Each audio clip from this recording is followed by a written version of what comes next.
I was devastated because I had no idea that she was unhappy in our marriage, and I was willing to do anything to fix that. So, the day that I confronted her and she said that she was leaving, I even told her that we could still make this work. That was pretty stupid of me, but I was desperate. She just started getting annoyed with me and said that the only reason she had even married me in the first place was because she got pregnant and didn't want to be on her own. She had tried to love me for the past 16 years, but it hadn't worked out, and now she had found someone that she actually loved. She wasn't going to let me hold her back and said that now that I had found out about the affair and her secret was out, I had to let it go. I was really heartbroken, more so for the sake of our daughter, but Kathy didn't even think twice before leaving.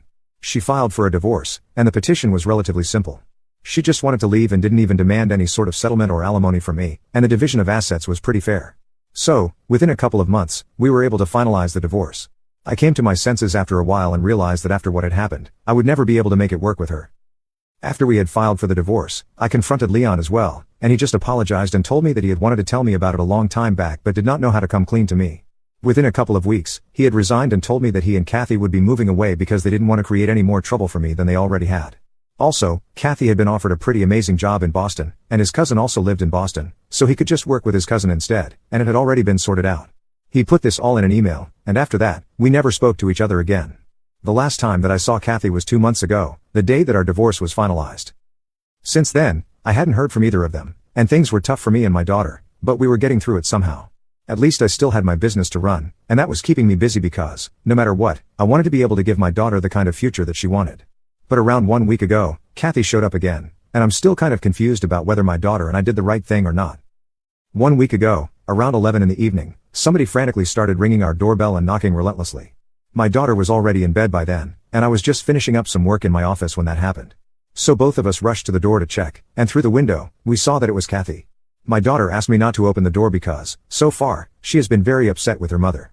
Kathy has made no effort to keep in touch with our daughter despite having partial custody, and the fact that she cheated on me doesn't sit right with my daughter either. So I would say that they have a pretty bad relationship at the moment. But I knew that if Kathy had shown up at my door at such a time, it must be about something important, so I opened the door to let her in. Instead of coming in, though, she just started yelling at me from the doorstep and said that she was going to file a lawsuit against me and make sure that this went to court so she could get whatever she was owed. She couldn't believe that I had chosen to punish her so cruelly.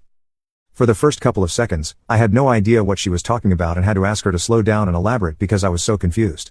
She was still pretty pissed and said that there was no need for me to pretend not to know because she was pretty sure that I had hidden the real nature of Leon from her because I wanted to punish her for cheating. She then pulled up the sleeve of her shirt and showed me a spot on her arm with a band-aid on it. I was able to figure out that Leon must have done something, and it came as a shock to me as well because we had worked together for several years, and he had never even lost his cool in front of me. Kathy told me that for the past couple of weeks, ever since they had moved to Boston, they had been fighting a lot, and nothing had stayed the same after their move.